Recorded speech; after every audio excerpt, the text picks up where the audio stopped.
Okay, question 1. DXterminator wants to know if we have any more information on the scary, spacey sequel, Dead Space 2. Well, up until now, details on Isaac Clarke's next adventure have been scarce, but we got a presentation on the game from EA this week that has shed a whole lot more light on what to expect.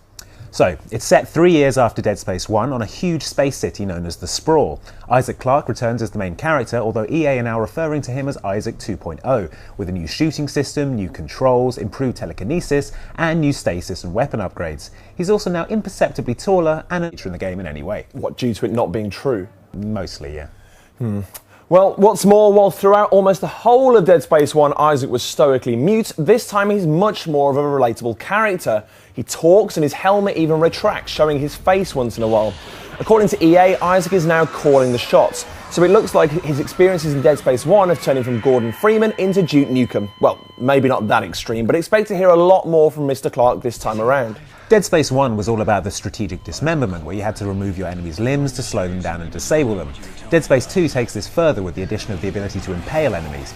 Using a new weapon called the Javelin Gun, you can now pin enemies to walls, or you can fire enemies' own severed limbs at them to nail them to surfaces using your telekinetic abilities. Now, we got a chance to see a few of the new enemies Isaac will be facing, including the Stalker, a slim dog-like enemy with bladed arms that hunt in packs, the Crawler, small enemies with explosive bodies that can be used to your advantage if you manage to remove the head cleanly, the Cyst, a sort of organic landmine, and the Pack, waves of zombie kids that try to overwhelm you with sheer numbers. There's a couple of new gameplay additions too, including a new hacking mechanic for unlocking doors and the ability to smash windows and cause cabin depressurization. Great for clearing a room of necromorphs, but you have to quickly shoot a handy button that seals the breach before you yourself are sucked to your doom. No word yet on the game's rumoured multiplayer mode, but from what we've seen, the single player mode is already looking absolutely terrifying. Fingers crossed for more at E3 next month. Matt Rogerson can't get enough of eking out a desperate living in the Moscow underground and is asking if there's going to be any DLC for Metro 2033. Well, Matt, you're in luck, apart from the whole living in a post-apocalyptic Moscow thing. Yeah, there is indeed a DLC pack coming very soon for Metro 2033. Called the Ranger Pack, it adds new weapons, new achievements, totaling an extra 250 gamer score, and a new game mode called, appropriately enough, Ranger Mode. Ranger Mode comes in two delicious flavours. Standard, where you carry less ammo and the enemies are tougher, but your weapons deal a lot more damage, and Hardcore, which removes the heads-up display for what the developers call the most immersive Metro 2033 experience yet. The two new weapons mentioned are the heavy automatic shotgun and the Vault Driver, which is apparently Miller's signature gun, the show-off. No word yet on pricing and release date, but it's apparently due in the very near future, like robot butlers and custom holographic outfits for robot butlers. Yeah, I think it's going to arrive a bit sooner than that. Let's hope. Scott Gilchrist has already decided he's going to buy Test Drive Unlimited 2, and yet he still wants more information on it, possibly to justify his potentially premature purchasing decision. Well, it just so happens that there was a TDU2 info blowout at Namco Bandai's recent Level Up event in Barcelona, which, as usual, we weren't invited to. No, we were invited to this one, remember? Oh yeah, sorry, force of habit. Yep, I managed to evade the nefarious Ash Cloud in order to visit Spain and get the lowdown on Eden Studios' hugely ambitious, more or massively organic, Open, oatmeal, online, robot? racer. That's the monkey. TDU2 is, in a word, epic, offering near limitless scope and the most complete simulation of car ownership I've ever seen. Now note that I say ownership and not racing, because TDU2 is as much about the racing lifestyle as it is about actual driving. Starting out as a humble petrol head with aspirations of bombing around the party island of Ibiza in luxury sports cars, don't we all, you'll have immediate access to over 900 kilometres of asphalt and off-road track within which you can compete in competitions to raise funds for new motors, upgrades, paint jobs and even home improvements. When you're not racing, you'll be able to explore your home, visit garages where you could admire potential new purchases from both the outside and inside, and even set up private clubhouses that you can invite like-minded racers to join. These clubhouses are also fully customizable, and upgrading them will grant you access to cars unavailable by any other means. The clubs also act as lobbies where you can set up group races, challenge rival clubs, and even opt to invite another racer to ride shotgun, which is particularly useful if you'd rather keep an eye on the road rather than your GPS. There are now 4 means of progression throughout the game: competitions, discoveries, social challenges and collection. Discovery and collection are both unique additions, rewarding you for driving off the beaten track and locating objects such as wrecked cars, pieces of which can be salvaged and combined to build one-of-a-kind vehicles. While you can focus on one discipline and still progress comfortably, it's ultimately vital to excel at all 4 if you want to earn the big bucks.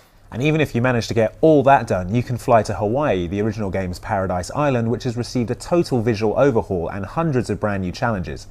If that's not enough, you can also create custom point-to-point races, set a challenge time, and then throw down the gauntlet to your fellow racers. See what I mean? Epic. Look out for my in-depth interview with Test Drive Unlimited 2's producer Nor Poloni on Inside Xbox soon. Magnamat on Twitter is asking if there's going to be a collector's edition of Fallout New Vegas. Well, if you're unable to enjoy a game fully, if it doesn't come in a fancy box with a lot of cool stuff, then you're in luck, as Fallout New Vegas does indeed have a snazzy collector's edition coming your way, and this one looks eminently covetable. Yep, Fallout New Vegas' unique aesthetic has definitely made its way into the collector's edition, which looks awesome. It also comes with some cool Vegas-related paraphernalia, including 7 lucky poker chips representing the big casinos of the Mojave Wasteland, a deck of playing cards which feature illustrations of characters and factions found in the game, and a replica of the game's Lucky 38 Platinum poker chip. You also get a hardcover graphic novel called All Roads, written by the game's creative director Chris Avallone and published by Dark Horse Comics, which tells the story of the events leading up to the game, and a making of Fallout New Vegas DVD containing a documentary with exclusive video content, interviews, and concept to creation information. Keep an eye out for the soon-to-be-released Collector's Edition box set of Sentuamessage, which comes with 140 hours of behind-the-scenes footage, an art book packed with original character designs and concept sketches for Dan and Andy, full hairdresser's commentary on every episode, and one of Dan's teeth in a presentation box with a certificate of authenticity. Did I agree to that? I'm fairly sure you did. Now, someone with literally the worst gamertag in the entire world still can't get enough info on Red Dead Redemption and wants to know anything else. Well, how about information on how Rockstar Social Club will work with the game? Oh, you mean the new info that just came out this week? Yep, that's the one. Handy, that. Yeah, indeed. So you may have come across the Rockstar Social Club with games like GTA 4 or Midnight Club Los Angeles. What it is basically an online repository of stats, facts and info about Rockstar games with unlockable goodies for members, and now Red Dead Redemption looks set to join the Social Club fold. You get access to 7 cheats for RDR just for signing up to the Social Club, and Rockstar is also promising a whole host of other unlockable challenges and perks available just to members. One example given was a Guns Blazing perk that gives you access to flaming bullets for your guns, just like the real Wild West. There's also a cumulative challenge for members called the Strike It Rich Rockstar Challenge, which tasks players to steal as much money as possible from banks.